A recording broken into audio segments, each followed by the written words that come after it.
Thank you, Lord. Okay. This morning, I want to talk on the topic, how does a believer handle offense? ഈ സമയത്ത് എങ്ങനെ ഒരു വിശ്വാസി തനിക്ക് വരുന്ന കുറ്റവിധികൾ അല്ലെങ്കിൽ ദൂഷണങ്ങൾ എങ്ങനെ കൈകാര്യം ചെയ്യും എന്നാണ് എൻ്റെ വിഷയം. This is not a theory topic, this is a very practical topic. ഇതൊരു പ്രാക്ടിക്കൽ ടോപ്പിക്കാണ്. Okay, and this is important for us to walk on with God. ഇത് വളരെ പ്രാധാന്യമേറിയ ഒരു കാര്യമാണ് ദൈവത്തിൽ അടുത്ത് നടക്കുവാൻ. So right now, some of us may be offended right now.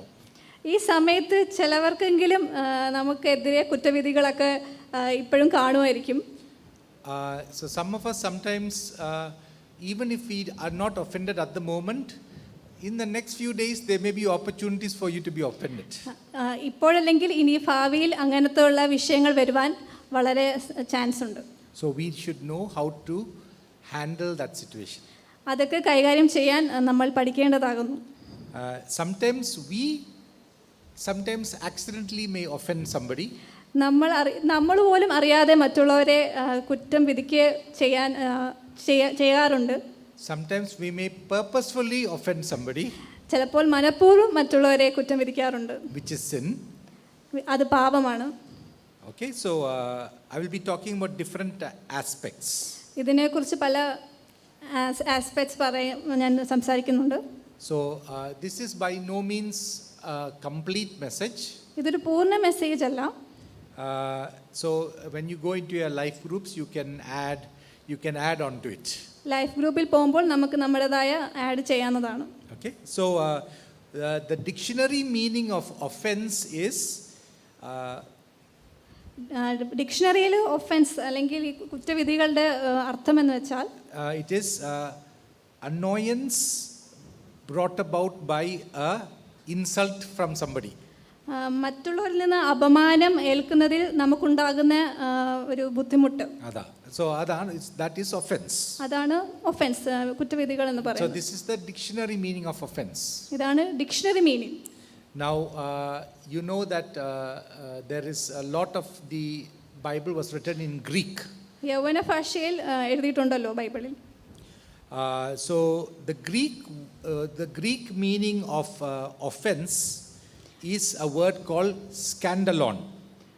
യവന ഭാഷയിൽ ഒഫൻസിന്റെ ഗ്രീക്ക് പദം സ്കാൻഡലോൺ എന്നാണ്. Okay, so if you look at Greek word studies, you can see it for yourself. ഇത് യവന ഭാഷയിൽ നോക്കുമ്പോൾ നമുക്ക് നോക്കാവുന്നതാണ്. So it is the move we know traps, you know traps, that we use traps to catch rats, for example. നമ്മൾ എലികളൊക്കെ പിടിക്കാൻ കെണികൾ ഒരുക്കുന്നത് നമുക്കറിയാലോ. So what do we attach a small bread or something to that hook to catch the rat. അപ്പോൾ ഒരു എലിയെ പിടിക്കാൻ അതിനകത്തൊരു bread വെച്ച് അതിനെ ഒരു ഹുക്ക് നമ്മൾ ഇടും. And when the rat comes and eats that bread, what happens? The trap closes. അപ്പോൾ ഒരു എലി വന്ന് ആ ബ്രെഡ് കഴിക്കുമ്പോൾ ആ ട്രാപ്പ് അത് ക്ലോസ് ചെയ്യും, അത് അടഞ്ഞു പോകും. So the original meaning of offense is that little hook to which we attach the bread. Offence ഈ കുറ്റവിധികളുടെ ഒറിജിനൽ അല്ലെങ്കിൽ അതിൻ്റെ യഥാർത്ഥ അർത്ഥം എന്ന് പറയുന്നത് ഈ അടയുന്ന ആ ഭാഗത്തെയാണ് അതിൻ്റെ അർത്ഥം, അതിനെ ക്ലോസ് ചെയ്യുന്ന അർത്ഥം. So what happens? So offense is that little hook. So if you are offended, അപ്പം ഒഫൻസ് എന്ന് പറയുന്നത് ആ ഹുക്കാണ് ഉദ്ദേശിക്കുന്നത്. അപ്പം നമ്മൾ ഒഫൻഡഡ് ആണെങ്കിൽ, when we are offended, what happens to us when we are offended? നമുക്ക് കുറ്റവിധികൾ വരുമ്പോൾ നമുക്ക് എന്താണ് സംഭവിക്കുന്നത്? പറഞ്ഞോ, എന്തോ നടക്കുന്നത്? when we offended, what happens? നമുക്ക് നേരെ കുറ്റവിധികൾ വരുമ്പോൾ നമ്മുടെ reaction എന്തുവായിരിക്കും? Shout alla. Suppose you are the rat. And then you go and eat the bread, which is the offense. You eat the offense. What happens to you?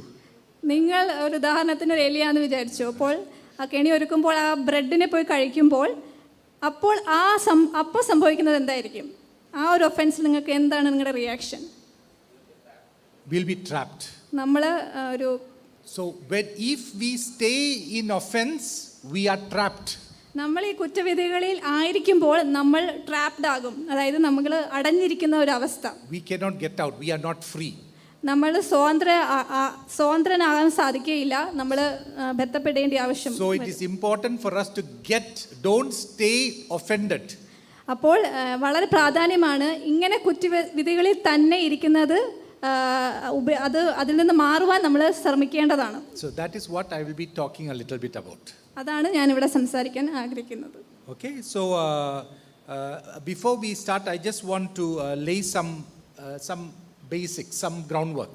ഞാൻ തുടങ്ങുന്നത് മുൻപേ കുറച്ച് അടിസ്ഥാനങ്ങൾ അല്ലെങ്കിൽ അതിൻ്റെ ആവശ്യമുള്ള കാര്യങ്ങൾ ഞാൻ സംസാരിക്കാൻ ആഗ്രഹിക്കുന്നു. David, Ephesians 2:8 ഒന്നിടാ. Ephesians 2:8. So remember that we are recipients of God's mercy. നമ്മൾ ക്രിസ്തുയേശുവിൻ്റെ വിശ്വാസത്താൽ ഉള്ളവരായിരിക്കുന്നു. We have received mercy from God. നമുക്ക് ദൈവത്തിൽ നിന്ന് കരുണ ലഭിച്ചിരിക്കുന്നു. So we are not saved because we are very holy or perfect. നമ്മൾ രക്ഷിക്കപ്പെട്ടത് നമ്മൾ ഏതാനും വിശുദ്ധമായോ അല്ലെങ്കിൽ പെർഫെക്റ്റ് ആണെന്ന് കൊണ്ടല്ല നമ്മൾ രക്ഷിക്കപ്പെട്ടത്. We are saved by grace. നമ്മൾ വിശ്വാസത്താലാണല്ലോ രക്ഷിക്കപ്പെട്ടത്. We may say, കൃപയാലാണല്ലോ we are saved by grace. നമ്മൾ കൃപയാലാണല്ലോ രക്ഷിക്കപ്പെട്ടത്. Why did God save me and not somebody on that walking on the road? എന്തുകൊണ്ട് ദൈവം എന്നെ രക്ഷിച്ചു, വേറെ റോഡിലോട്ട് അല്ലെങ്കിൽ വെളിയിലുള്ള ആൾക്കാരെ രക്ഷിക്കാതെ എന്തുകൊണ്ട് എന്നെ രക്ഷിച്ചു ദൈവം? I don't know. I thank God that He saved me. എനിക്ക് അതിന്റെ അർത്ഥം അറിയത്തില്ല, പക്ഷേ ഞാൻ ദൈവത്തിന് നന്ദി പറയുന്നു. God chose me. Lord, I just thank you that you saved me. ദൈവം എന്നെ തെരഞ്ഞെടുത്തു, അതിനായി ദൈവത്തിന് നന്ദി കരയേറ്റുന്നു. God's will for everyone to be saved, but I thank you that you saved me. എല്ലാവരും രക്ഷിക്കപ്പെടണം എന്നാണ് എൻ്റെ ആഗ്രഹം, പക്ഷെ ഞാൻ രക്ഷിക്കപ്പെട്ടതിൽ ഞാൻ ദൈവത്തിന് നന്ദി പറയുന്നു. But I am saved only by mercy. ഞാൻ ദൈവത്തിന്റെ കരുണയാൽ മാത്രമാണ് ഞാൻ രക്ഷിക്കപ്പെട്ടത്. And some of us may think, എങ്ങും എത്തിയിട്ടില്ല. I'm not reached anywhere. ചിലവരെങ്കിലും വിചാരിക്കും ഞാൻ എവിടെയും എത്തിയിട്ടില്ല എന്നുള്ളൊരു വിചാരമുണ്ട്. But remember, can you please put Philippians 2:12-13? ഫിലിപ്പിയർ 2:12-13 വരെ. Please remember that God is at work in you. എല്ലാവരും ഓർക്കണം, ദൈവം നമ്മളിൽ ഒരു പ്രവൃത്തി ചെയ്യുന്നതാണ്, ചെയ്തുകൊണ്ടിരിക്കുകയാണ്. God is at working. God is helping us. ദൈവം നമ്മളെ സഹായിക്കുന്നു, ദൈവത്തിന്റെ പ്രവൃത്തി ചെയ്തുകൊണ്ടിരിക്കുകയാണ്. And it is only a matter of letting go into God's hands. നമ്മൾ ദൈവത്തിന്റെ കരത്തിലോട്ട് വിട്ടു കൊടുക്കുന്നതിന്റെ കാര്യം മാത്രമേ ഉള്ളൂ. It is like have you people run three-legged race? മൂന്ന് കാല് വെച്ച് ഓടുന്ന റേസ് കണ്ടിട്ടുണ്ടോ? Two people, they tie their leg together and they run. രണ്ട് ആൾക്കാര് അടുത്ത് നിന്ന് രണ്ടുപേരുടെ കാല് How many of you have seen three-legged race? അത് ആരൊക്കെ കണ്ടിട്ടുണ്ട്? So there's two people running, their legs, two people's legs, one leg is tied. So in effect only three legs are there. Two legs tied, each person's other leg is active, and it's a race. So it's two people are running together. രണ്ട് വ്യക്തികൾ ഓടുമ്പോൾ രണ്ടുപേരുടെ ഓരോ കാല് വെച്ച് കെട്ടിയിട്ടുണ്ട്. അപ്പോൾ മൂന്ന് കാലുകൾ ഇങ്ങനെ ഓടുന്നതായി നമുക്ക് കാണാം. The team that wins is the two people who can coordinate their running together. അപ്പം വിജയിക്കുന്ന ആൾക്കാരെന്ന് പറയുന്നത് രണ്ടുപേരും ഒരുപോലെ കോർഡിനേറ്റ് ചെയ്ത് മൂവ് ചെയ്യുന്നവരാണ് വിജയിക്കുന്നത്. So similarly, when we are coordinating and in flow with God and His Spirit, we will do well. നമ്മൾ പരിശുദ്ധാത്മാവിൽ അങ്ങോട്ടും ഇങ്ങോട്ടും കോർഡിനേറ്റ് ചെയ്താൽ ദൈവം നമ്മളെ നല്ലതായി ജീവിക്കാൻ സഹായിക്കും. So hallelujah, God is at work in us. അതുകൊണ്ട് ദൈവം നമ്മളിൽ പ്രവർത്തിക്കുന്നതുകൊണ്ട് നമുക്ക് സ്തുതിക്കാം. Okay, can you please put Ephesians 6:12? Ephesians 2:6. Okay, and also remember that in this picture it is not only God and me. In this situation it is only not God and me. ഈ ഒരു സാഹചര്യത്തിൽ ഇവിടെ നമ്മളും ദൈവവും മാത്രമല്ല, we are in a spiritual battle. നമ്മൾ ഒരു ആത്മീയ പോരാട്ടത്തിലാണ്. So Anita, can you read Ephesians 6:11-12? Ephesians 6:12. നമുക്ക് പോരാട്ടമുള്ളത് ജഡരക്തങ്ങളോടല്ല, വാഴ്ചകളോടും അധികാരങ്ങളോടും ഈ അന്ധകാരത്തിൻ്റെ ലോകാധിപതികളോടും സ്വർലോകങ്ങളിലെ ദുഷ്ടാത്മ സേനയോടും അത്രേ. So we have the opposition we have to God's will is first our flesh, us. നമുക്ക് ആദ്യത്തെ പോരാട്ടം എന്ന് പറയുന്നത് നമ്മുടെ ജഡം തന്നെയാണ് ആദ്യത്തെ ഒരു പോരാട്ടം. One is our flesh, second two is the enemy himself. ഒരു കാര്യം നമ്മുടെ ജഡമാണ്, രണ്ടാമത് നമ്മുടെ ശത്രുവാണ്. So understand the situation we are in. So we are saved by grace. നമ്മൾ കൃപയാൽ രക്ഷിക്കപ്പെട്ടിരിക്കുന്നു. And God is working in us. ദൈവം നമ്മളിൽ പ്രവർത്തിച്ചുകൊണ്ടിരിക്കുന്നു. And God is for us. ദൈവം നമ്മോട് കൂടെ ഉണ്ട്. And God is helping us. ദൈവം നമ്മളെ സഹായിക്കുന്നു. But there is somebody who wants to stop us also. പക്ഷേ നമ്മളെ ഇതിൽ നിന്നൊക്കെ പിന്തിരിപ്പാൻ ഒരാൾ ശ്രമിക്കുന്നതുണ്ട്. Jesus has overcome him, and in him we have victory. യേശു അതൊക്കെ ഓവർകം ചെയ്തു. ക്രിസ്തുവിൽ നമുക്ക് ജയമുണ്ട്. And the enemy uses certain things. One of the things the enemy uses is offense. ശത്രു പല കാര്യങ്ങളും ഉപയോഗിക്കും നമുക്കെതിരെ. പക്ഷെ ഒരു കാര്യം എന്ന് പറയുന്നത് ഈ കുറ്റവിധികൾ. Okay, so shall we just I want to take one passage. There are a lot of passages. I want to take one passage, 2 Samuel 16. ഒരു പല പാസേജസ് ഉണ്ട്. പക്ഷെ ഇപ്പോൾ ഞാൻ 2 സാമുവേൽ 2 ശമൂവേൽ 16 അധ്യായം 5 to 14. 5 തൊട്ട് 14 വരെ. അനിത അത് വായിക്കാം. ദാവീദ് രാജാവ് ബഹൂരീമിൽ എത്തിയപ്പോൾ ശൗലിൻ്റെ കുലത്തിൽ ഗേരയുടെ മകൻ ശിമെയി എന്ന് പേരുള്ള ഒരുത്തൻ അവിടെ നിന്ന് പുറപ്പെട്ട് ശപിച്ചും കൊണ്ടുവരുന്നത് കണ്ടു. അവൻ ദാവീദിനെയും രാജഭൃത്യന്മാരെ ഒക്കെയും കല്ല് വാരി എറിഞ്ഞു. ജനവും വീരന്മാരുമെല്ലാം ഇടത്തും വലത്തുമായി നടക്കുകയായിരുന്നു. ശിമെയി ശപിച്ചും കൊണ്ട് ഈ വണ്ണം പറഞ്ഞു: രക്തപാതക, നീച, പോ പോ. ശൗൽ ഗൃഹത്തിൻ്റെ രക്തം യഹോവ നിന്റെ മേൽ വരുത്തിയിരിക്കുന്നു. അവന് പകരമല്ലോ നീ രാജാവായത്. യഹോവ രാജത്വം നിന്റെ മകനായ അബ്ശലോമിൻ്റെ കയ്യിൽ ഏൽപ്പിച്ചിരിക്കുന്നു. നീ രക്തപാതകനായിരിക്കുകയാൽ ഇപ്പോൾ ഇതാ നിന്റെ ദോഷത്തിൻ്റെ ഫലം നിനക്ക് വന്ന് ഭവിച്ചിരിക്കുന്നു. അപ്പോൾ സെരൂയയുടെ മകനായ അബീശായി രാജാവിനോട്: ഈ ചത്ത നായി എൻ്റെ യജമാനനായ രാജാവിനെ ശപിക്കുന്നതെന്ത്? ഞാൻ ചെന്ന് അവൻ്റെ തല വെട്ടിക്കളയട്ടെ എന്ന് പറഞ്ഞു. അതിന് രാജാവ്: സെരൂയയുടെ പുത്രന്മാരെ, എനിക്കും നിങ്ങൾക്കും തമ്മിൽ എന്ത്? അവൻ ശപിക്കട്ടെ, ദാവീദിനെ ശപിക്കുക എന്ന് യഹോവ അവനോട് കൽപ്പിച്ചിരിക്കുന്നു. പിന്നെ നീ ഇങ്ങനെ ചെയ്യുന്നത് എന്ത് എന്ന് ആര് ചോദിക്കും എന്ന് പറഞ്ഞു. പിന്നെ ദാവീദ് അബീശായിയോടും തൻ്റെ സകല ഭൃത്യന്മാരോടും പറഞ്ഞത്: എൻ്റെ ഉദരത്തിൽ നിന്ന് പുറപ്പെട്ട മകൻ എനിക്ക് പ്രാണഹാനി വരുത്തുവാൻ നോക്കുന്നു എങ്കിൽ ഈ ബെന്യാമീന്യൻ ചെയ്യുന്നത് ആശ്ചര്യമോ? അവനെ വിടുവിൻ, അവൻ ശപിക്കട്ടെ, യഹോവ അവനോട് കൽപ്പിച്ചിരിക്കുന്നു. പക്ഷേ യഹോവ എൻ്റെ സങ്കടം നോക്കി ഇന്നത്തെ ഇവൻ്റെ ശാപത്തിന് പകരം എനിക്ക് അനുഗ്രഹം നൽകും. ഇങ്ങനെ ദാവീദും അവൻ്റെ ആളുകളും വഴി നടന്നു പോകുമ്പോൾ ശിമെയിയും മലഞ്ചരിവിൽ കൂടി അടുത്ത് നടന്നുകൊണ്ട് ശപിക്കുകയും കല്ലും പൂഴിയും വാരി അവനെ എറിയുകയും ചെയ്തു. രാജാവും കൂടെയുള്ള സകല ജനവും ക്ഷീണിച്ചവരായി എത്തി അവിടെ ആശ്വസിച്ചു.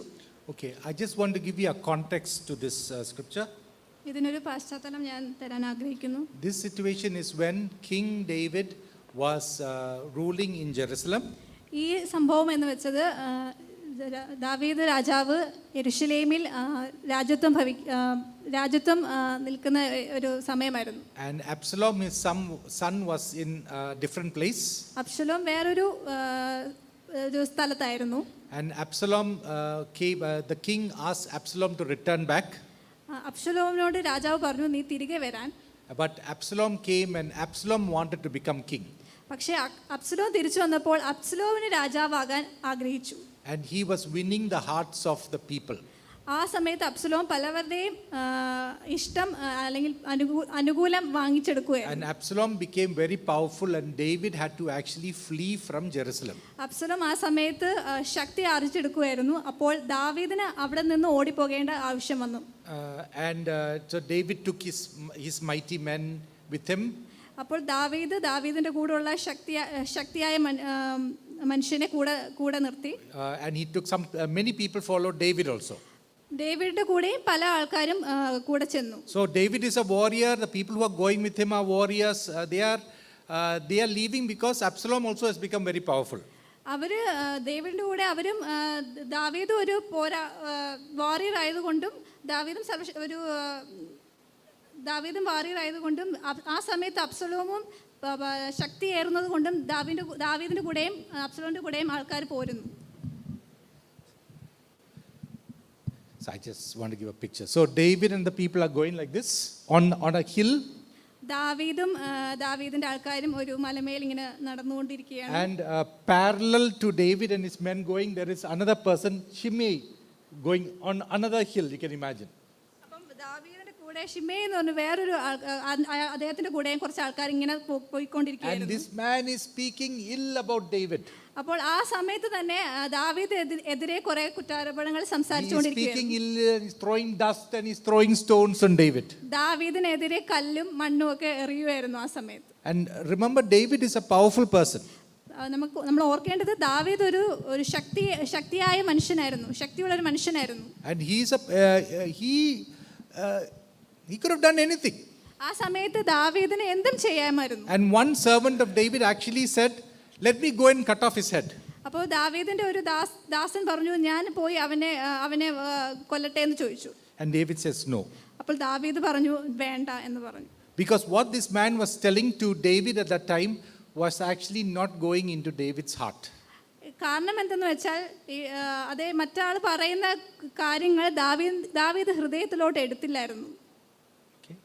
Now can we go to let me go to John 13:34. യോഹന്നാൻ 13:34 വായിക്കാം. John 13:34. 13:34. നിങ്ങൾ തമ്മിൽ സ്നേഹിക്കണം എന്ന് പുതിയൊരു കൽപ്പന ഞാൻ നിങ്ങൾക്ക് തരുന്നു. ഞാൻ നിങ്ങളെ സ്നേഹിച്ചതുപോലെ നിങ്ങളും തമ്മിൽ സ്നേഹിക്കണം എന്ന് തന്നെ.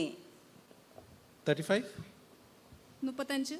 നിങ്ങൾക്ക് തമ്മിൽ സ്നേഹമുണ്ടെങ്കിൽ നിങ്ങൾ എൻ്റെ ശിഷ്യന്മാർ എന്ന് എല്ലാവരും അറിയും. Okay. This is after Jesus was sitting with his disciples in the last Passover, just before his crucifixion. യേശുവിനെ ക്രൂശിക്കുന്നതിന് മുൻപേ ഉള്ള ലാസ്റ്റ് പാസ്ഓവറിന് ആ സമയത്ത് പെസഹയുടെ സമയത്ത് യേശു ശിഷ്യന്മാരോട് സംസാരിക്കുന്ന ഒരു ഭാഗമാണ്.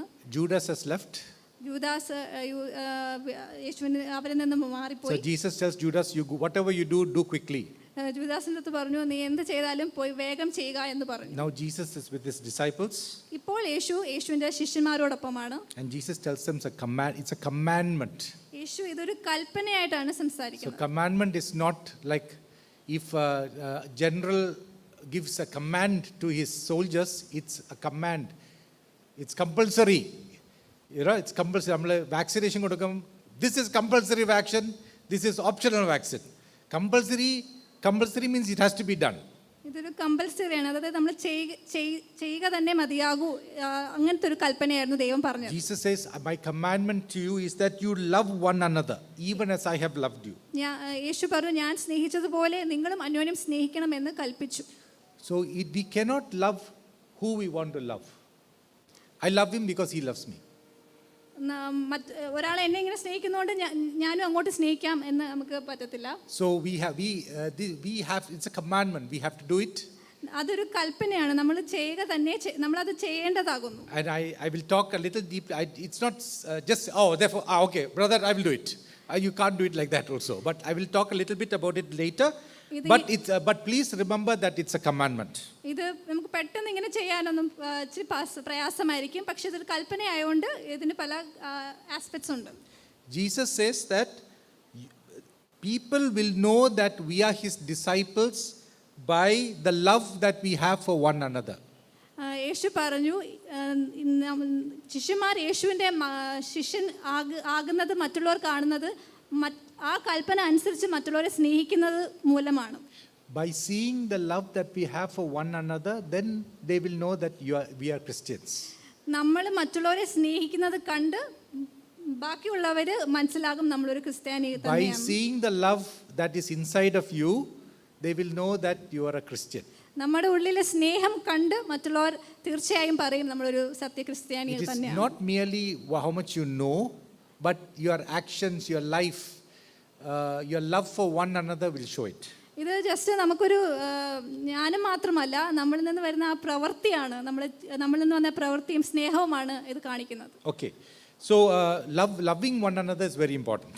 അതുകൊണ്ട് മറ്റുള്ളവരെ സ്നേഹിക്കുന്നത് വളരെ പ്രാധാന്യമുള്ള കാര്യമാണ്. Okay, so my talk was on how to deal with offense. അപ്പം എൻ്റെ വിഷയം തന്നെ ഇങ്ങനെ കുറ്റവിധികൾ വരുമ്പോൾ നമ്മുടെ റിയാക്ഷൻ, നമ്മൾക്ക് വരുന്ന ദേഷ്യത്തെ എങ്ങനെ ഹാൻഡിൽ ചെയ്യും, കൈകാര്യം ചെയ്യും. Okay, so I want to divide that into two. അതിനെ ഈ വിഷയത്തെ രണ്ട് ഭാഗമായി ഞാൻ I want to first talk about the offender, person who does the offense. ആദ്യത്തെ ഭാഗം നമുക്ക് എതിരെ കുറ്റം പറയുന്ന ആളിനെ കുറിച്ച് പറയാൻ ആഗ്രഹിക്കുന്നു. And all of us are in that boat. We are all also at some time in our life we have been offenders. നമ്മളും അങ്ങനെ കുറ്റം വിധിക്കുന്നവരാണ്, പല സാഹചര്യത്തിലും അങ്ങനെ ആയിട്ടുണ്ടല്ലോ. We have many times in our life we have also hurt others. പല സമയത്തും നമ്മളും മറ്റുള്ളവരെ വിധിച്ചിട്ടുണ്ട്, മറ്റുള്ളവരെ മുറിവേൽപ്പിച്ചിട്ടുണ്ട്. Okay, so I just give you a few scriptures. കുറച്ച് പാസേജുകൾ ഞാൻ തരാം. Romans 12:10, Anita. റോമർ 12:10. സഹോദര പ്രീതിയിൽ തമ്മിൽ സ്ഥായി പൂണ്ട് ബഹുമാനിക്കുന്നതിൽ അന്യോന്യം മുന്നിട്ടുകൊള്ളുവിൻ.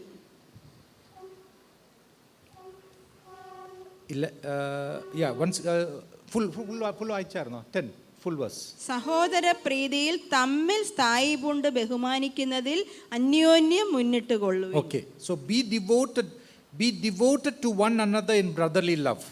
സഹോദര പ്രീതിയിൽ തമ്മിൽ സ്നേഹിക്കുവാനും മുന്നിട്ട് കൊള്ളുവിൻ എന്ന് വചനത്തിൽ പറയുന്നു. Give preference to one another. You must consider others as more important than yourselves. മറ്റുള്ളവരെ നമ്മളെക്കാട്ടി പ്രാധാന്യമുള്ളവരാണ് നമ്മൾ മനസ്സിലാക്കണം. So if Thomas uncle, when I see Thomas uncle and I consider Thomas uncle more important than me, everything will be okay. ഞാൻ ഒരു ഉദാഹരണം പറയാം. ഞാൻ Thomas അങ്കിളിനെ എന്നെക്കാട്ടി പ്രാധാന്യമുള്ള ഒരു വ്യക്തിയാണെന്ന് കരുതിയാൽ I will treat him nicely. ഞാൻ I'll treat him well. അദ്ദേഹത്തെ നല്ല രീതിയിൽ ട്രീറ്റ് ചെയ്യും. But if I see Thomas uncle, when I'm dealing with Thomas uncle and I see myself as more important than Thomas uncle, then that is a recipe for disaster. ഇനി നേരെ മറിച്ച് തിരിച്ചാണെങ്കിൽ എന്നെക്കാട്ടി പ്രാധാന്യം കുറവുള്ള വ്യക്തിയാണ് തോമസ് അങ്കിൾ എന്ന് ഞാൻ കരുതിയാൽ അവിടെ സ്നേഹം എനിക്ക് പുലർത്താൻ സാധിക്കുകയില്ല. So considering others as more important than ourselves is very important. അതുകൊണ്ട് മറ്റുള്ളവർ നമ്മളെക്കാട്ടി പ്രാധാന്യമുള്ളവരെന്ന് കരുതുന്നത് വളരെ പ്രാധാന്യമുള്ള കാര്യമാണ്. 17-18, Anita, same chapter. 17-18. ആർക്കും തിന്മയ്ക്ക് പകരം തിന്മ ചെയ്യാതെ സകല മനുഷ്യരുടെയും മുൻപിൽ യോഗ്യമായത് മുൻകരുതി കഴിയുമെങ്കിൽ നിങ്ങളാൽ ആവോളം സകല മനുഷ്യരോടും സമാധാനമായിരിപ്പിൻ. As far as possible, be at peace with all men. കഴിയുന്നിടത്തോളം സകല മനുഷ്യരോടും സമാധാനത്തിലായിരിപ്പിൻ. Make efforts to be at peace with all men. ഇങ്ങനെ സമാധാനത്തിലായിരിക്കാൻ നമ്മൾ പരിശ്രമിക്കേണ്ടത് ആവശ്യമാണ്. Sometimes we cannot, how much you try, it is not possible with all men. നമ്മളെ എല്ലാ മനുഷ്യരോടും എത്ര പരിശ്രമിച്ചാലും ഇത് സാധ്യമാക്കാൻ പ്രയാസമുള്ള കാര്യമാണ്. So what I say is try your maximum. If they are not being at peace with you, then just carry on. നമ്മുടെ മാക്സിമമായി പരിശ്രമിക്കുക. So try to be a man of peace, try to be at peace with all men, consider others more important than ourselves, honor one another. സമാധാനത്തിൽ മറ്റുള്ളവരോടായിരിപ്പിൻ, മറ്റുള്ളവരെ ബഹുമാനിപ്പിൻ, നമ്മളെക്കാട്ടി പ്രാധാന്യമുള്ളവരായി കരുതുവിൻ. And remember that love covers a multitude of sins. സ്നേഹം പാപത്തെ മറയ്ക്കും, പാപങ്ങളുടെ ബഹുത്വത്തെ മറയ്ക്കുന്നതാണ്. Children do lots of funny things, wrong things. കുട്ടികൾ പല കാര്യങ്ങൾ ചെയ്യും, ചിലപ്പോൾ തെറ്റായ കാര്യങ്ങൾ ചെയ്യും. And they do naughty things with their parents. They do very naughty things. ചിലപ്പോൾ അവർ കുർത്തക്കേട് കാണിക്കും, പാരൻസിനോട് അനുസരണക്കേട് കാണിക്കും. And sometimes they do seriously or bad things. അവർ നല്ല രീതിയിൽ അനുസരണക്കേടും പല മോശമായ കാര്യങ്ങൾ പ്രവർത്തിക്കാൻ. But parents always are able to forgive them. പക്ഷേ മാതാപിതാക്കൾ എപ്പോഴും അവരോട് ക്ഷമിക്കാൻ അവർക്ക് സാധിക്കുന്നതാണ്. Why? Because they have love for their child. എന്തുകൊണ്ടെന്ന് വെച്ചാൽ അവർക്ക് തൻ്റെ മക്കളോട് സ്നേഹമുണ്ടായതുകൊണ്ട്. And when a parent loves the child, love covers a multitude of sins. അപ്പോൾ ഒരു മാതാപിതാക്കൾ മക്കളെ സ്നേഹിക്കുമ്പോൾ അവർ പല പാപങ്ങൾക്കും അവർക്ക് ക്ഷമിക്കാൻ സാധിക്കുകയുണ്ട്. Similarly, when you really love somebody, you'll forgive them. Even if they do something wrong, you will forgive them. അതുപോലെ തന്നെ നമ്മളൊരു വ്യക്തിയെ വാസ്തവമായി സ്നേഹിക്കുന്നെങ്കിൽ നമ്മൾ ഹൃദയപൂർവ്വം അവരോട് ക്ഷമിക്കും. They won't say, it's the 13th time you have hurt me. നമ്മൾ ഇങ്ങനെ പറയത്തില്ല, ഇത് നീ 13ാമത്തെ പ്രാവശ്യമാണ് എന്നെ നീ മുറിവേൽപ്പിച്ചത്. Because love does not keep an account of wrong suffered. കാരണം ഈ കുറ്റങ്ങളൊന്നും സ്നേഹത്തിൽ ഉൾക്കൊള്ളുന്നില്ല. Yeah, love does not remember, just forgive, is able to forgive. I love him, it doesn't matter, I still love him. Even if he does this wrong, I still love him. എത്ര കുറ്റങ്ങൾ ചെയ്താലും നമുക്ക് വീണ്ടും വീണ്ടും അവരെ സ്നേഹിക്കാൻ സ്നേഹത്തിന് കഴിയും, അവരോട് ക്ഷമിക്കാൻ സ്നേഹത്തിന് കഴിയും. Okay, so, right. I want to share something very important, which was actually shared in this church a few months back. കുറച്ച് മാസങ്ങൾക്ക് മുമ്പ് ഞാൻ നേരത്തെ നിങ്ങളോട് പങ്കുവെച്ച ഒരു കാര്യം ഒന്നും കൂടെ റിപ്പീറ്റ് ചെയ്യാൻ ആഗ്രഹിക്കുന്നു. Which was really an eye opener for me. എൻ്റെ കണ്ണ് വാസ്തവമായും തുറന്ന ഒരു കാര്യമാണ്. I saw it in a new way. ഞാൻ അത് ഒരു പുതിയ വഴിയിൽ ഞാനത് കാണുന്നു. Anita, Matthew 5:23 to 25. Mathai 5:23-25. So this is about people who have offended. If I have offended somebody, this scripture is for people who have offended somebody. ഈ passage എന്ന് പറയുന്നത് നമ്മളാരെങ്കിലും ഒഫൻഡ് ചെയ്തോ അല്ലെങ്കിൽ നമുക്ക് ആരാണോ ഒരാളെ മുറിവേൽപ്പിച്ചു അയാളെ കുറിച്ചാണ് ഈ പാസേജ് പറയുന്നത്. ആകയാൽ നിന്റെ വഴിപാട് യാഗപീഠത്തിങ്കൽ കൊണ്ടുവരുമ്പോൾ സഹോദരന് നിന്റെ നേരെ വല്ലതും ഉണ്ടെന്ന് അവിടെ വച്ച് ഓർമ്മ വന്നാൽ നിന്റെ വഴിപാട് അവിടെ യാഗപീഠത്തിൻ്റെ മുൻപിൽ വച്ചിട്ട് ഒന്നാമത് ചെന്ന് സഹോദരനോട് നിരന്നുകൊള്ളുക. പിന്നെ വന്ന് നിന്റെ വഴിപാട് കഴിക്കുക. നിന്റെ പ്രതിയോഗിയോട് കൂടെ വഴിയിൽ ഉള്ളപ്പോൾ. Okay. So this scripture talks about a person who is going to the altar to present an offering. ഈ വേദഭാഗം പറയുന്നത് ഒരു വ്യക്തി യാഗത്തിൽ തൻ്റെ വഴിപാട് കഴിക്കാൻ പോകുന്ന ഒരു കാര്യത്തിൽ പറയുന്ന വാക്യമാണ്. And as he is going to present an offering, he remembers that a brother has got something against him. അപ്പോൾ ആ വ്യക്തി ആ വഴിപാട് കഴിക്കുന്ന സമയത്ത് അദ്ദേഹം ഓർക്കുകയാണ് അദ്ദേഹത്തിനെതിരെ ഒരു വ്യക്തി മുറിവേൽപ്പിച്ച കാര്യം ഓർക്കുന്നു അദ്ദേഹം. Then Jesus tells us, leave your offering there, go back to that person and become reconciled to him. അപ്പോൾ യേശു പറയുന്നു, നിന്റെ യാഗം അവിടെ വെച്ചിട്ട് നേരത്തെ ആദ്യം പോയി സഹോദരനോട് നിരപ്പാകുക. Be reconciled with your brother. നിന്റെ സഹോദരനുമായിട്ട് നിരപ്പാകുക എന്ന് ദൈവം പറയുന്നു. Sometimes the brother he may be has been rightfully wronged by you. ചിലപ്പോൾ ശരിയായ രീതിയിൽ നിങ്ങളിൽ നിന്ന് നിങ്ങൾ അവരെ കുറ്റം വിധിച്ചതായിരിക്കാം. Sometimes the reason he is against you may not be correct. He may be in a very wrong way. He may be against you. There may be it may not be even a reason to be against you. ചില സമയത്ത് തെറ്റായ കാരണത്താലും നമുക്കെതിരെയും ആ വ്യക്തി വരാൻ സാധ്യതയുണ്ട്. So whether a person has got a word against you, whether it is right or wrong, it's important for us to go and become reconciled to him. നമുക്കെതിരെ ഒരാൾ തിരിഞ്ഞെങ്കിൽ അത് ശരിയാണെങ്കിലും കറക്റ്റ് ആണെങ്കിലും അവരോട് നിരപ്പാകുന്നത് പ്രാധാന്യമുള്ള കാര്യമാണ്. So let me just put it. Let me put it in a practical way. Suppose this week when I go home after this service, I go home and I realize somebody has. I know. Sometimes we don't know, but sometimes I know somebody has got something against me. ഇപ്പോൾ ഇന്ന് ഞാൻ Suppose I don't know. Paul brother is here. Is Paul brother here? No. Suppose suppose I think, oh, Paul brother has got something against me. I feel that Paul brother is angry with me for something. I'm just giving an example. Suppose I think Paul brother has got something against me. ഒരു ഉദാഹരണത്തിന് ഞാൻ ഇന്ന് സഭയിൽ നിന്ന് തിരിച്ച് വീട്ടിൽ പോകുമ്പോൾ എനിക്ക് മനസ്സിലായ പോൾ ബ്രദറിന് എന്നോടെതിരെ എന്തോ ഒരു കാര്യമുണ്ടെന്ന്. I don't know. Maybe I blocked his car with my car or something. ചിലപ്പോൾ അദ്ദേഹത്തിൻ്റെ കാർ തട്ടിയോ അങ്ങനെ എന്തെങ്കിലും ഒരു കാരണമായിരിക്കാം. And he's really affected by it. Paul brother അത് നല്ല രീതിയിൽ അതിൽ ബാധിക്കപ്പെട്ടിരിക്കുന്നു. It is important for me to go, give him a call or go to his house and say I'm sorry or please forgive me or clarify matters. അപ്പോൾ എനിക്ക് അദ്ദേഹത്തോട് നിരപ്പാകുവാനും ഒരു ക്ഷമ ചോദിക്കുവാനും കാര്യങ്ങൾ സെറ്റിലാക്കാൻ വളരെ പ്രാധാന്യമുള്ള കാര്യമാണ്. It is we should not just he also has done a lot of wrong things. അപ്പോൾ നമ്മൾ നിസ്സാരമായി കണക്കെടുക്കരുത്. അദ്ദേഹവും നമ്മളോടെതിരെ എന്തെങ്കിലും ചെയ്തിട്ടുണ്ട് അങ്ങനെ പറഞ്ഞ് അതിൽ നിന്ന് ഒഴിവാകരുത്. So we have to always keep our account clean. നമ്മൾ നിരപ്പാകുന്നത് എപ്പോഴും നല്ലതാണ്. As much as possible. എത്രയും കഴിയുന്നിടത്തോളം നിരപ്പാകുന്നത് നല്ല കാര്യമാണ്. Okay, so I just gave you an example. I was just trying to show you. It's a bad example, but the scripture is more important. Always be reconciled with your brother or sister. എപ്പോഴും നമ്മുടെ സഹോദരന്മാരുമായിട്ട് നിരപ്പാകുന്നത് നല്ലതാണ്.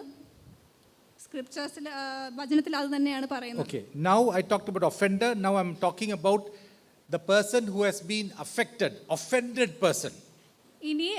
ഇനി പറയുന്നത് ഒരു കുറ്റവിധി നടക്കുമ്പോൾ ആ വ്യക്തിക്ക് ഉണ്ടാകുന്ന ദേഷ്യം, അവർക്കുണ്ടാകുന്ന മുറിവ്, ആ വ്യക്തി എന്ത് ചെയ്യും എന്നാണ് അടുത്ത ഭാഗം.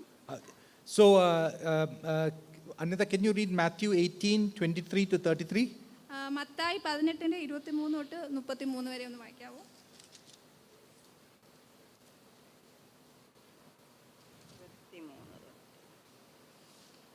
സ്വർഗരാജ്യം തൻ്റെ ദാസന്മാരുമായി കണക്ക് തീർക്കുവാൻ ഭാവിക്കുന്ന ഒരു രാജാവിനോട് സദൃശ്യം. അവൻ കണക്ക് നോക്കി തുടങ്ങിയപ്പോൾ 10,000 താലന്ത് കടംപെട്ട ഒരുത്തനെ അവൻ്റെ അടുക്കൽ കൊണ്ടുവന്നു. അവന് വീട്ടുവാൻ വകയില്ലായികയാൽ അവൻ്റെ യജമാനൻ അവനെയും ഭാര്യയെയും മക്കളെയും അവനുള്ളതൊക്കെയും വിറ്റ് കടം തീർക്കുവാൻ കൽപ്പിച്ചു. അതുകൊണ്ട് ആ ദാസൻ വീണ് അവനെ നമസ്കരിച്ചു. യജമാനനെ, എന്നോട് ക്ഷമ തോന്നണമേ, ഞാൻ സകലവും തന്നു തീർക്കാം എന്ന് പറഞ്ഞു. അപ്പോൾ ആ ദാസൻ്റെ യജമാനൻ മനസ്സലിഞ്ഞ് അവനെ വിട്ടയച്ച് കടവും ഇളച്ചു കൊടുത്തു. ആ ദാസൻ പോകുമ്പോൾ തനിക്ക് 100 വെള്ളിക്കാശ് കടംപെട്ട ഒരു കൂട്ടുദാസനെ കണ്ട് തൊണ്ടയ്ക്ക് പിടിച്ച് ഞെക്കി, നിന്റെ കടം തീർക്കുക എന്ന് പറഞ്ഞു. അവൻ്റെ കൂട്ടുദാസൻ എന്നോട് ക്ഷമ തോന്നണമേ, ഞാൻ തന്നു തീർക്കാം എന്ന് അവനോട് അപേക്ഷിച്ചു. എന്നാൽ അവൻ മനസ്സില്ലാതെ ഉടനെ ചെന്ന് കടം വീട്ടുവോളം അവനെ തടവിലാക്കി വെച്ചു. ഈ സംഭവിച്ചത് അവൻ്റെ കൂട്ടുദാസന്മാർ കണ്ടിട്ട് വളരെ ദുഃഖിച്ചു ചെന്ന് സംഭവിച്ചതൊക്കെയും യജമാനനെ ബോധിപ്പിച്ചു. യജമാനൻ അവനെ വിളിച്ചു, ദുഷ്ടദാസനെ, നീ എന്നോട് അപേക്ഷിക്കുകയാൽ ഞാൻ ആ കടമൊക്കെയും ഇളച്ചു തന്നുവല്ലോ. എനിക്ക് നിന്നോട് കരുണ തോന്നിയതുപോലെ നിനക്കും കൂട്ടുദാസനോട് കരുണ തോന്നേണ്ടതല്ലയോ എന്ന് പറഞ്ഞു. അങ്ങനെ യജമാനൻ കോപിച്ചു അവൻ കടമൊക്കെയും തീർക്കുവോളം അവനെ ദണ്ഡിപ്പിക്കുന്നവരുടെ കയ്യിൽ ഏൽപ്പിച്ചു. നിങ്ങൾ ഓരോരുത്തൻ സഹോദരനോട് ഹൃദയപൂർവ്വം ക്ഷമിക്കാതിരുന്നാൽ സ്വർഗസ്ഥനായ എൻ്റെ പിതാവ് അങ്ങനെ തന്നെ നിങ്ങളോടും ചെയ്യും. So I know this scripture, you're all aware of the scripture. നിങ്ങൾക്ക് എല്ലാവർക്കും ഈ പാസേജ് അറിയാമെന്ന് ഞാൻ വിശ്വസിക്കുന്നു. So I just small summary, there's this king and there is his slave. ഒരു സമ്മറി തരാം. ഒരു രാജാവും ഒരു slave അടിമ. Okay, and his slave owed this king 10,000 talents, which is 1 talent is 15 years salary. ഈ സ്ലേവ് അല്ലെങ്കിൽ ഇദ്ദേഹം 10,000 താലന്ത് കടപ്പെട്ടിരിക്കുന്നു. അപ്പോൾ ഒരു താലന്ത് എന്ന് പറയുന്നത് 15 വർഷത്തെ ശമ്പളമാണ് ഒരു താലന്ത് എന്ന് പറയുന്നത്. Like that, he owed 10,000 talents. അങ്ങനെ അദ്ദേഹം 10,000 താലന്ത് കടപ്പെട്ടിരിക്കുന്നു. It's not payable. You cannot pay it back. അത് കൊടുത്തു തീർക്കാൻ So സാധിക്കുകയില്ല. the slave told the king, just wait, I'll pay it back. അപ്പോൾ ഈ ദാസൻ പറഞ്ഞു, ഞാൻ കുറച്ച് സമയം തരൂ, ഞാൻ ഇപ്പോൾ അത് തിരിച്ചു തരാമെന്ന് പറഞ്ഞു. And the king had mercy on the slave and said, I forgive you, you go, I release you. അപ്പോൾ രാജാവ് ദാസനോട് കരുണ തോന്നി, ഞാൻ നിന്നോട് ക്ഷമിച്ചു, നീ പോക എന്ന് പറഞ്ഞു. So it's mercy, yeah? It's mercy. അപ്പോൾ അവിടെ കരുണയാണ് കാണുന്നത്. That's like all of us, isn't it? അതല്ലേ നമ്മൾ എല്ലാവർക്കും കിട്ടിയത്. And then this person goes and somebody owes him 100 denarii. അപ്പോൾ ഈ ദാസൻ പോകുന്നു. ആ സമയത്ത് അദ്ദേഹത്തിന് 100 വെള്ളിക്കാശ് കടപ്പെട്ടിരിക്കുന്ന ഒരു ദാസൻ ഉണ്ടായിരുന്നു. That is 100 days salary. അത് 100 ദിവസത്തെ ശമ്പളമാണ്. 3 months salary. അതായത് 3 മാസത്തെ ശമ്പളം. Then that's possible to pay back. അത് തിരിച്ചു കൊടുക്കാൻ സാധ്യമാകുന്ന ഒരു എമൗണ്ട് ആണ്. Then the slaves told him, please give me some time, I'll pay it back to you. അപ്പോൾ ആ ദാസൻ പറഞ്ഞു, എനിക്ക് കുറച്ച് സമയം തരുവിൻ, ഞാൻ അത് തിരിച്ചു തരാമെന്ന് പറഞ്ഞു. But the first slave said, no, I'm no way you are going, I'm going to put you in prison for this. അപ്പോൾ ആ ദാസൻ പറഞ്ഞു, ഇല്ല, എനിക്ക് ഇപ്പോൾ തന്നെ തരണം എന്ന് പറഞ്ഞു. And some people who saw this went to the original king and said, see what this other man did, the person whom you had mercy on. ഈ സംഭവം കണ്ടിട്ട് വേറൊരു കൂട്ടുദാസൻ ഈ കാര്യം നമ്മുടെ ആ രാജാവിൻ്റെ അടുത്ത് പറഞ്ഞു. And the king handed this man over to the Bible says, over to the torturers until he should repay all that was owed to him. അപ്പോൾ വചനത്തിൽ പറയുന്നു, ഇവനെ ഉപദ്രവിക്കേണ്ടതിന് ഈ ദാസനെ ആ ഉപദ്രവത്തിന് വേണ്ടി ഏൽപ്പിച്ചു കൊടുത്തു രാജാവ്. So, and Jesus says that my heavenly Father will do the same to you, each of you does not forgive his brother from your heart. അപ്പോൾ യേശു ഇങ്ങനെയാണ് പറഞ്ഞത്, നിങ്ങൾ ഓരോരുത്തരും അവനവൻ്റെ സഹോദരനോട് ഹൃദയപൂർവ്വം ക്ഷമിക്കാഞ്ഞാൽ സ്വർഗസ്ഥനായ എൻ്റെ പിതാവ് അങ്ങനെ തന്നെ നിങ്ങളോടും ചെയ്യും. Remember how much we have been forgiven. When somebody offends us or when somebody hurts us, നമ്മൾ ഇത് ഓർക്കണം, നമുക്കെതിരെ ആരെങ്കിലും കുറ്റവിധികൾ വരുമ്പോൾ, and remember how much God has forgiven you. ആ കുറ്റവിധികളിൽ വരുന്ന ആ ദേഷ്യം നമ്മളത് കണക്കെടുക്കുമ്പോൾ ദൈവം നമ്മളെ എത്രമാത്രം ക്ഷമിക്കുന്നു എന്ന് ഓർക്കണം. And then it's very easy to forgive. അങ്ങനെയാണെങ്കിൽ നമുക്ക് വളരെ എളുപ്പം മറ്റുള്ളവരെ ക്ഷമിക്കാൻ സാധിക്കും. Remember how much God has forgiven us, then it is easier to forgive. Forgive and release. ദൈവം നമ്മളോട് എത്രമാത്രം ക്ഷമിച്ചിരിക്കുന്നു എന്നോർത്ത് മറ്റുള്ളവരെ ക്ഷമിക്കാൻ നമുക്ക് സാധിക്കും. അതിൽ നിന്ന് നമ്മൾ റിലീസ് ചെയ്യണം. Because if we don't forgive, we will also actually suffer. നമ്മൾ മറ്റുള്ളവരെ ക്ഷമിച്ചില്ലെങ്കിൽ നമ്മളും പീഡിപ്പിക്കപ്പെടും. When you forgive, when you really forgive from the heart, you are also released. നമ്മളും ഹൃദയപൂർവ്വം ഒരാളെ ക്ഷമിച്ചാൽ നമ്മളും ഇതിൽ നിന്ന് ഫ്രീ ആകും. Okay. Now, forgiveness, there are different kinds of offense. There is some simple, words offense. പല രീതിയിൽ നമുക്കെതിരെ വരുന്ന കുറ്റവിധികൾ പല രീതികളുണ്ട്. But some offenses are very serious. Some people have murdered others. ചിലവര് ഈ നമുക്ക് കുറ്റവിധികൾ വരുമ്പോൾ ചിലവര് ഇതിൽ നിന്ന് വരുന്ന റിയാക്ഷൻ ചിലവർ കൊല്ലും. Sometimes there is hurt. Sometimes some people have done very bad things to others. ചില സമയത്ത് ചിലവർ വളരെ മോശമായ കാര്യം നമ്മളോട് ചെയ്യുമ്പോൾ അതിൽ നിന്ന് വളരെ മുറിവ് നമുക്ക് ഉളവാകും. Some people, sometimes they have killed somebody's relatives. ചിലവരുടെ അടുത്തുള്ള ആൾക്കാരെ അല്ലെങ്കിൽ റിലേറ്റീവ്സ് ഫ്രണ്ട്സിനെ കൊല്ലപ്പെടുത്തിയ അവസരങ്ങൾ ഉള്ളതായിട്ടുണ്ട്. Sometimes they have physically hurt people. ചിലപ്പോൾ ശാരീരികമായി ഉപദ്രവിച്ച ആൾക്കാരുണ്ട്. Sometimes they have sexually hurt people. ലൈംഗികമായി പീഡിപ്പിക്കപ്പെട്ട അവസരം ഉണ്ടായിട്ടുണ്ട്. And so dealing with that is not easy. അപ്പോൾ അതിനെയൊക്കെ കൈകാര്യം ചെയ്യാൻ അതിനെയൊക്കെ നോക്കിക്കൊള്ളാൻ നമുക്ക് പാടായിരിക്കും. So it is very important for us to really go into the presence. So you can say, okay, I forgive, but sometimes these things are very deep. It has hurt us so much. It's very important for us to really go into the presence of God and receive help from God. ഈ കാര്യങ്ങളല്ല ഇത്രയും ചില സമയത്ത് ചില മുറിവുകൾ വളരെ ആഴമായതുകൊണ്ട് ദൈവത്തിൻ്റെ അടുക്കൽ ചെന്ന് പോകുവാനും അവിടെ നിന്ന് ക്ഷമ പ്രാപിപ്പാനും ചിലപ്പോൾ പ്രയാസമുള്ള കാര്യം തന്നെയാണ്. Sometimes it's very difficult. How much you try, you cannot forgive what somebody did to you. ചിലവർ അത്രയും മുറിവ് ഏൽപ്പിച്ചിട്ടുണ്ടെങ്കിൽ നമുക്ക് അതുവരെ ക്ഷമിക്കാൻ വളരെ പ്രയാസമുള്ള കാര്യമാണ്. So therefore you really need to go into the presence of God and receive help from God.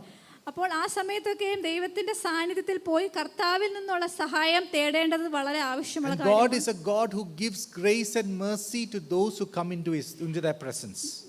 ദൈവത്തിന്റെ സാന്നിധ്യത്തിൽ പോകുന്ന വ്യക്തികൾക്ക് ദൈവം കരുണയും കൃപയും തരുവാൻ വിശ്വസ്തനാണ്. God is the one who is able to take the pain from our heart. കർത്താവിനെ സാധിക്കൂ ആ വേദനകൾ മാറ്റി നമ്മളെ ഫ്രീ ആക്കാൻ കർത്താവിനെ സാധിക്കൂ. No person, maybe even counselors may not be able to help you, but God can. ചിലപ്പോൾ ഉപദേശം തരുന്നവർക്ക് പോലും ഇത് നമ്മളെ സഹായിക്കാൻ സാധിക്കുകയില്ല, പക്ഷെ ദൈവത്തിന് തീർച്ചയായും സാധിക്കും. So can you read Hebrews 4:16? എബ്രായർ ലേഖനം 4:16. അതുകൊണ്ട് കരുണ ലഭിപ്പാനും തത്സമയത്ത് സഹായത്തിനുള്ള കൃപ പ്രാപിപ്പാനുമായി നാം ധൈര്യത്തോടെ കൃപാസനത്തിന് അടുത്തു ചെല്ലുക. When we go into the throne room, when we go into the presence of God, you will receive grace and mercy to help in time of need. ദൈവത്തിന്റെ സാന്നിധ്യത്തിൽ പോകുമ്പോൾ കർത്താവിന്റെ കൃപയും കരുണയും ലഭിക്കാൻ ദൈവം പ്രാപ്തരാക്കും. So remember, when you are hurt, it is important to forgive. നമുക്ക് മുറിവുണ്ടെങ്കിൽ മറ്റുള്ളവരോട് ക്ഷമിപ്പാൻ അത് നമ്മൾ നോക്കണം. Remember, I told you offense is like that rat trap. ഞാൻ നേരത്തെ പറഞ്ഞു, ഒഫൻസ് അല്ലെങ്കിൽ ഈ കുറ്റവിധികളിൽ നിന്ന് വരുന്ന ആ ദേഷ്യങ്ങളെല്ലാം അതൊരു എലിയെ പിടിക്കുന്ന ഒരു കെണിയാകുന്നു. And if you fall for the trap, you will be trapped. ആ കെണിയിൽ നമ്മൾ അകപ്പെട്ടാൽ നമ്മൾ അതിൽ തന്നെ ഇരിക്കുക തന്നെ ചെയ്യും. But if you are able to forgive with the help of the Holy Spirit and with the help of God and through the word of God, you can escape from the trap. പരിശുദ്ധാത്മാവിന്റെ ശക്തിയാൽ ദൈവവചനത്തിന്റെ സഹായത്താൽ ഈ ട്രാപ്പിൽ നിന്നും ഈ കെണിയിൽ നിന്നും ഒഴിഞ്ഞു മാറാൻ ദൈവം നമ്മളെ സഹായിക്കും. By forgiving the person who hurt you. ഈ നമ്മളെ മുറിവേൽപ്പിച്ച വ്യക്തിയോട് ക്ഷമിപ്പാൻ ദൈവം നമ്മളെ സഹായിക്കും. Sometimes when somebody hurts us, it is not what that person did that hurts us, but our reaction to what that person did that really hurts us. ചില സമയത്ത് ഒരു വ്യക്തി നമ്മളെ മുറിവേൽപ്പിച്ചാൽ ആ വ്യക്തി ചെയ്ത കാര്യമല്ലായിരിക്കും നമുക്ക് വാസ്തവമായി മുറിവേറ്റത്, നമ്മളിൽ നിന്ന് വന്ന പ്രതികരണമായിരിക്കും നമ്മളെ വാസ്തവമായി മുറിവേൽപ്പിച്ചത്. Some of it causes sickness. ചില സമയത്ത് ചിലപ്പോൾ നമ്മുടെ ശരീരത്തിൽ തന്നെ രോഗം വരുവാൻ ചാൻസ് ഉണ്ടാവും. You get tired, lethargy, tired. നമുക്ക് ക്ഷീണിതരാകാൻ സാധ്യതയുണ്ട്. High blood pressure. Blood pressure കൂടാൻ സാധ്യതയുണ്ട്. Headaches. തലവേദന വരാൻ സാധ്യതയുണ്ട്. ഡിപ്രഷൻ വരാൻ, വിഷാദം വരാൻ. All these things, sometimes it may not be a medical problem, it sometimes can be a forgiveness problem. ഇത് ചിലപ്പോൾ മെഡിക്കലി നമുക്ക് അത് ഹീൽ ചെയ്യാൻ പറ്റിയില്ലെങ്കിൽ ചിലപ്പോൾ ഇത് ക്ഷമിക്കുന്നതിൻ്റെ ഒരു കുറവായിട്ട് കാണാൻ സാധ്യതയുണ്ട്. You unnecessarily taking medicine for something that can just be resolved by forgiving somebody. ചില നമ്മൾ മെഡിക്കലി ചില പിൽസ് എടുക്കുന്നതിന് പകരം ചിലരോട് ക്ഷമിച്ചാൽ അവിടെ ഒരു ഹീലിംഗ് കിട്ടാൻ സാധ്യതയുണ്ട്. Then the other thing, another important thing is when you are hurt, it is important to open up. നമ്മൾ മുറിവേൽക്കപ്പെടുമ്പോൾ നമ്മൾ തന്നെ തുറന്ന് വെക്കാൻ വളരെ പ്രാധാന്യമുള്ള കാര്യമാണ്. It's open up, primarily open up to God. പ്രധാനമായും ദൈവത്തിന് മുമ്പിൽ തന്നെ നമ്മൾ തുറന്ന മനസ്സുള്ളവരായിരിക്കും.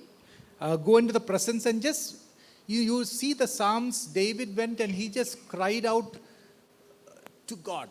സങ്കീർത്തനത്തിൽ നമ്മൾ കാണുന്നല്ലോ ദാവീദ് രാജാവ് ദൈവത്തിന്റെ മുമ്പിൽ നിലവിളിക്കുന്നത്, തുറന്ന മനസ്സോടെ ദൈവത്തിന്റെ മുമ്പിൽ നിലവിളിക്കുന്നത്.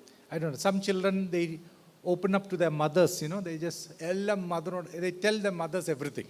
ചില പിള്ളേർ തൻ്റെ അമ്മയോട് എല്ലാം തുറന്നു പറയുന്നത് നമുക്ക് കാണാമല്ലോ. So I'm saying that just like that you can go and open up everything to Father God. ഇതുപോലെ തന്നെ നമ്മുടെ സ്വർഗസ്ഥനായ പിതാവിനോടും ഇതുപോലെ തുറന്ന മനസ്സോടെ നമുക്ക് സകല കാര്യങ്ങളും സംസാരിക്കാം. And let light come into that situation. ആ സമയത്ത് ദൈവത്തിന്റെ പ്രകാശം ആ സാഹചര്യത്തിൽ വരട്ടെ. And suppose there is one, I just give you an example. Suppose there is a person who keeps on hurting you. ചിലപ്പോൾ ചില സമയത്ത് ഒരു വ്യക്തി തുടർമാനമായി നമ്മളെ മുറിവേൽപ്പിച്ചെന്ന് വരാം. I think it's important to go and tell that person, you are hurting, this is what you are doing. അങ്ങനെ തുടർമാനമായി നമ്മളെ മുറിവേൽപ്പിച്ചാൽ ആ വ്യക്തിയോട് നേർക്ക് നേരെ സംസാരിക്കാൻ നമുക്ക് അവകാശമുണ്ട്. That person may be thinking it's all funny and it's a joke, but you may be hurt by his jokes. ചിലപ്പോൾ ആ വ്യക്തി ചില ജോക്സ് അല്ലെങ്കിൽ തമാശകൾ പറഞ്ഞിട്ടാകാം നിങ്ങൾക്ക് മുറിവേൽപ്പിച്ചത്. ആ തമാശ പോലും നിങ്ങൾക്ക് അവരോട് പറയാൻ നിങ്ങൾക്ക് അവകാശമുണ്ട്. So it's important. You can even go and tell them, why what you are doing, you are actually hurting me. Can you please stop it? അപ്പോൾ നിങ്ങൾക്ക് തുറന്ന് പറയാം, നിങ്ങൾ ഇത് ചെയ്യുന്നത് എനിക്ക് മുറിവ് ഉളവാകുന്നു, അതുകൊണ്ട് ഇത് നിർത്തുക എന്ന് പറയാൻ നമുക്ക് അവകാശം. So expose it, let it come into the light. അത് അത് ലൈറ്റ് അത് വെളിച്ചത്തിൽ വരട്ടെ. So ആ കാര്യങ്ങൾ don't hide it in your heart. നമ്മുടെ ഹൃദയത്തിൽ തന്നെ സൂക്ഷിക്കാതെ അത് വെളിച്ചത്തിൽ വരട്ടെ. So then sometimes that person may stop also. ചില സമയത്ത് ആ മുറിവേൽക്കുന്ന ആള് ചിലപ്പോൾ നിർത്താൻ അദ്ദേഹത്തിന്റെ പ്രവൃത്തി. So these are two things I told.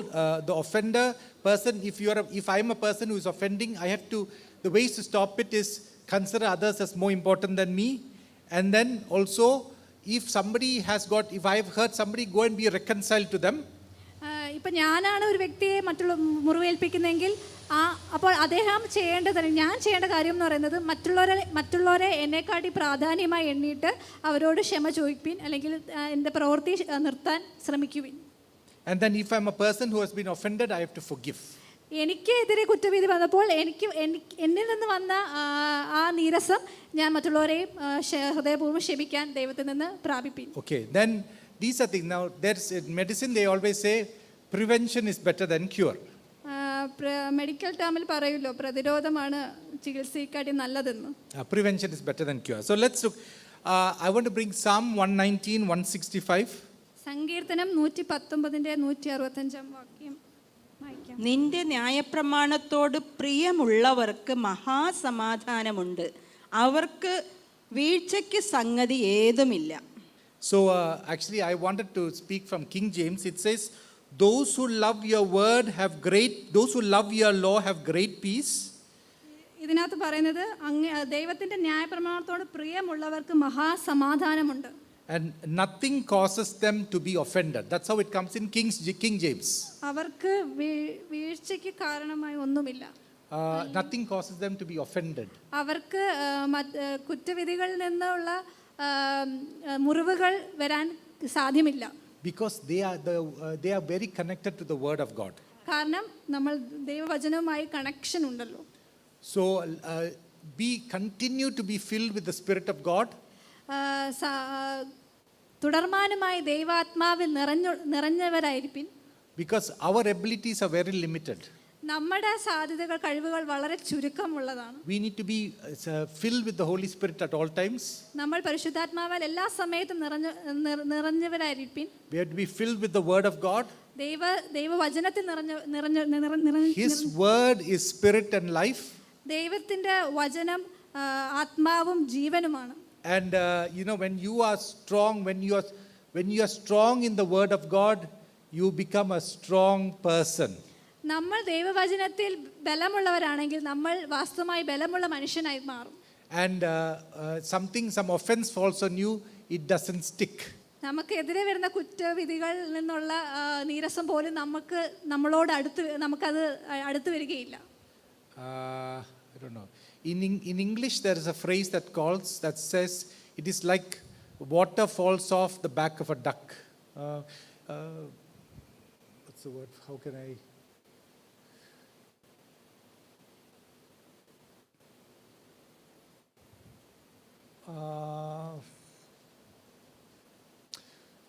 Nothing sticks. You try to throw something at somebody, it doesn't stick on him. നമ്മുടെ എതിരെ എന്ത് എടുത്ത് എറിഞ്ഞാലും അത് നമ്മളോട് പറ്റിയിരിക്കുകയില്ല. Because you are so filled with God and the word of God. കാരണം എന്തെന്ന് വെച്ചാൽ നമ്മൾ ദൈവാത്മാവിലും ദൈവവചനത്തിലും നിറഞ്ഞവരായിരിക്കുന്നത് കൊണ്ട് മാത്രം. When the enemy comes at you, and something bad happens to you, because God, the grace of God is so strong in you, you can handle it. നമ്മുടെ എതിരെ ശത്രുക്കൾ കുറ്റവിധികൾ നടത്തുമ്പോഴും നമുക്കെതിരെ വരുമ്പോഴും നമ്മൾ ബലമുള്ളവരായിരിക്കും. ചേമ്പലയിൽ വെള്ളം ഒഴിക്കുമ്പോൾ അത് ഒട്ടിപ്പിടിച്ചിരിക്കത്തില്ലല്ലോ, അതുപോലെ ആകുവാൻ ദൈവം സഹായിക്കും. So like if you're going back in the car, you're going in the car back home after service, service കഴിഞ്ഞ് നമ്മൾ കാറിൽ തിരിച്ച് വീട്ടിലോട്ട് പോവുകയാണ്. and somebody does something wrong side la vanna vettikka in front of us, and someone tells us bad words on the road, for example. ഉദാഹരണമായി wrong സൈഡിൽ നിന്ന് ഒരാൾ വെട്ടിക്കുന്നു, അല്ലെങ്കിൽ ചീത്ത വാക്കുകൾ സംസാരിക്കുന്നു. What comes out is not you reacting the same way. നമ്മളും അതുപോലെ റിയാക്ട് ചെയ്തില്ലെങ്കിലും അല്ലല്ല, we don't have to react the same way. നമുക്ക് അതുപോലെ റിയാക്ട് ചെയ്യണമെന്നില്ല. Because automatically we don't, even if he calls us bad words, we are not affected by it. കാരണം അങ്ങനെ നമുക്കെതിരെ അങ്ങനെ അല്ലെങ്കിൽ മോശമായ വാക്കുകൾ പറയുമ്പോഴും നമ്മളെ അത് എഫക്റ്റ് ചെയ്യുന്നില്ല, അത് നമ്മുടെ ഉള്ളിലോട്ട് കേറുന്നില്ല. Forgive him. നമ്മൾ അതിനെ നിസ്സാരമായി കരുതി അതിനെ വിടുക തന്നെ ചെയ്യും. Because that is not our ability. കാരണം അത് നമ്മുടെ കഴിവല്ല. It is something that as you spend time with God, you are conditioned. കാരണം നമ്മൾ ദൈവവചനത്തിൽ സമയം ചെലവാക്കുമ്പോൾ അത് ഓട്ടോമാറ്റിക്കലി വരുന്ന ഒരു റിയാക്ഷനാണ്. And those of us who have received the gift of tongues, അന്യഭാഷ വരം കിട്ടിയവർക്ക് please use it.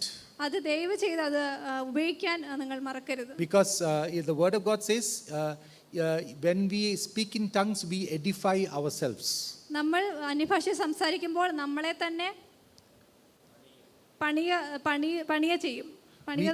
When we pray in our private times, when you speak in tongues, we edify ourselves. നമ്മൾ ഒറ്റയ്ക്കായിരിക്കുമ്പോഴൊക്കെയും അന്യഭാഷ സംസാരിക്കുമ്പോൾ നമ്മളെ തന്നെ എഡിഫൈ ചെയ്യാൻ സഹായിക്കും. When you are alone at home, spend time with God, be filled with the Spirit. നമ്മൾ ഒറ്റയ്ക്കായിരിക്കുമ്പോൾ, വീട്ടിലൊക്കെ ഒറ്റയ്ക്കായിരിക്കുമ്പോൾ ദൈവവചനത്തിലും ദൈവാത്മാവിൽ നിറഞ്ഞവരായി spend time with the word of God, sing, rejoice, praise God. ദൈവത്തിൽ സ്തുതിക്കുക, ദൈവവചനത്തിൽ സമയം ചെലവഴിക്കുക, ദൈവത്തിൽ ആനന്ദിക്കുക. And then you will grow and become strong. അങ്ങനെയാണെങ്കിൽ നിങ്ങൾ ദൈവത്തിൽ ബലമുള്ളവരായിരിക്കും. And you will not be affected by offense that easily. അങ്ങനെയാണെങ്കിൽ മറ്റുള്ളവരിൽ നിന്നും വരുന്ന മോശമായ പ്രകടനങ്ങളിൽ നിന്നും നമ്മൾ ബാധിക്കപ്പെടുകയില്ല. So take offense seriously. Don't be offended. അതുകൊണ്ട് ഇങ്ങനെ കുറ്റങ്ങൾ വരുമ്പോൾ, നമുക്കെതിരെ വരുമ്പോൾ, അതിൽ നിന്ന് വരുന്ന നമ്മുടെ മനസ്സിനെ സൂക്ഷിക്കുക. And we have to be quick to forgive. പെട്ടെന്ന് ക്ഷമിക്കുന്നവരായിരിക്കാൻ ശ്രമിക്കുക. Because if you are offended, you will be trapped. കാരണം നമ്മൾ നീരസം കൊണ്ട് നടന്നാൽ നമ്മൾ കെണിയിലാകും. And we don't want to be offended. അങ്ങനെയാണെങ്കിൽ നമുക്ക് നീരസം കൊണ്ട് നടക്കണ്ട. We don't want to be trapped. നമുക്ക് കെണിയിലാകണ്ട. We want to walk. Jesus came that we might have life and have it abundantly. യേശു വന്നത് നമുക്ക് സമൃദ്ധിയായ ജീവൻ തരുവാനുമാണ്. His truth sets us free.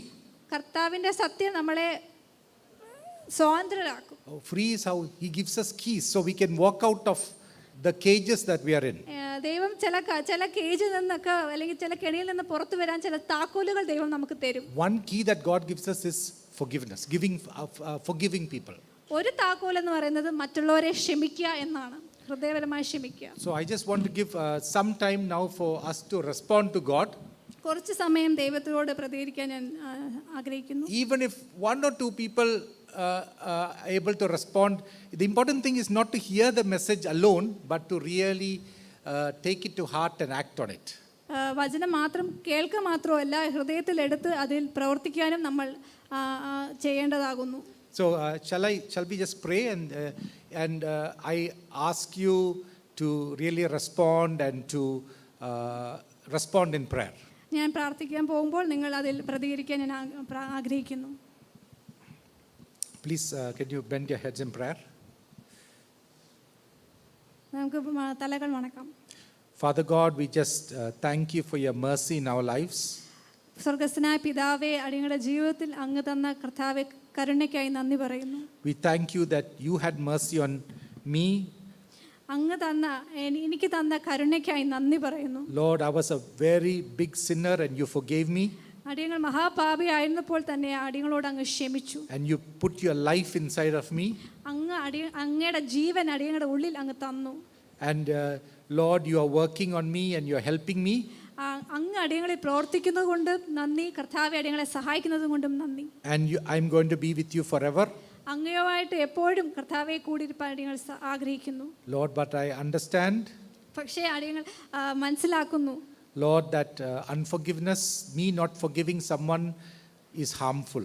മറ്റുള്ളവരോട് ക്ഷമിക്കാത്തത് അവസ്ഥ അത് ദോഷമായ ഒരു അവസ്ഥയാണല്ലോ. And you are not pleased when I don't forgive another person. അങ്ങേക്ക് പ്രസാദമില്ലല്ലോ, മറ്റുള്ളവരോട് ക്ഷമിക്കാത്തത് അങ്ങേക്ക് പ്രസാദമില്ലാത്ത And കാര്യമാണ്. you want me to forgive that person. അങ്ങ് കർത്താവെ അടിയങ്ങൾ മറ്റുള്ളവരോട് ക്ഷമിക്കുക എന്നാണല്ലോ അങ്ങയുടെ ആഗ്രഹം. And I choose to do that now. അത് ഞാനിപ്പോൾ ചെയ്യുന്നു. So I ask each of you to, in your hearts, if you feel that there is somebody you have to forgive, I give a few minutes. Please forgive them from your heart. അല്പസമയമെടുത്ത് ഓരോരുത്തർ ദൈവം ആരെങ്കിലും ക്ഷമിക്കാൻ ദൈവം തരുന്നെങ്കിൽ കുറച്ച് സമയമെടുത്ത് ദൈവത്തോട് പ്രാർത്ഥിക്കാം. Ask God to help you to forgive them. ദൈവത്തോട് സഹായം ചോദിക്കുക അവരോട് ക്ഷമിക്കാൻ.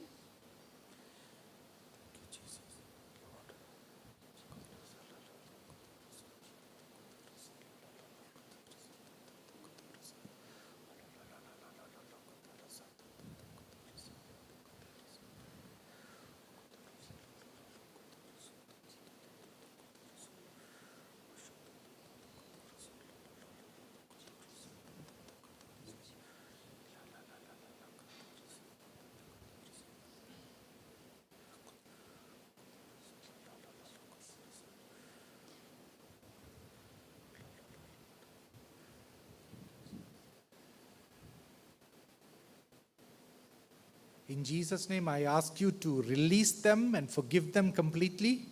മറ്റുള്ളവരോട് ക്ഷമിപ്പാനും കർത്താവെ അടിയങ്ങളെ സ്വതന്ത്രമാകുവാനും യേശുവിൻ്റെ നാമത്തിൽ കർത്താവെ അടിയങ്ങൾ പ്രാർത്ഥിക്കുന്നു. I ask you, Lord, I ask you, my brothers and sisters, to release them, to let them go, for you not to hold a grudge against them. മറ്റുള്ളവരോട് നീരസമുണ്ടെങ്കിൽ അത് സ്വതന്ത്രമായി അവരെ വിട്ടുകളഞ്ഞ് കർത്താവിൽ നിന്ന് സ്വതന്ത്രം പ്രാപിപ്പാൻ പ്രാർത്ഥിക്കുന്നു. Remember how much God has forgiven you. എത്രമാത്രം ദൈവം നമ്മളോട് ക്ഷമിച്ചിരിക്കുന്നു എന്ന് കാര്യം ഓർക്കണം. And say, I let go because Lord, you have forgiven me of much more. അങ്ങ് അടിയനെ ഇത്രമാത്രം ക്ഷമിച്ചതുകൊണ്ട് കർത്താവെ ഞാനും മറ്റുള്ളവരോട് ക്ഷമിക്കുന്നു, ഞാൻ അവരെ വിടുന്നു എന്ന കാര്യം നമ്മൾ പറയുന്നു. Holy Spirit, help me to resist being offended. കർത്താവെ ഇങ്ങനെ നീരസം കൊണ്ട് നടക്കാതിരിക്കാൻ പരിശുദ്ധാത്മാവെ അടിയങ്ങളെ അങ്ങ് സഹായിക്കണമേ എന്ന് പ്രാർത്ഥിക്കുന്നു. We thank you, Lord. We thank you. നന്ദി പറയുന്നു യേശുവേ. ഹല്ലേലൂയ. In Jesus' name. യേശുവിന്റെ നാമത്തിൽ തന്നെ. Amen. ആമേൻ.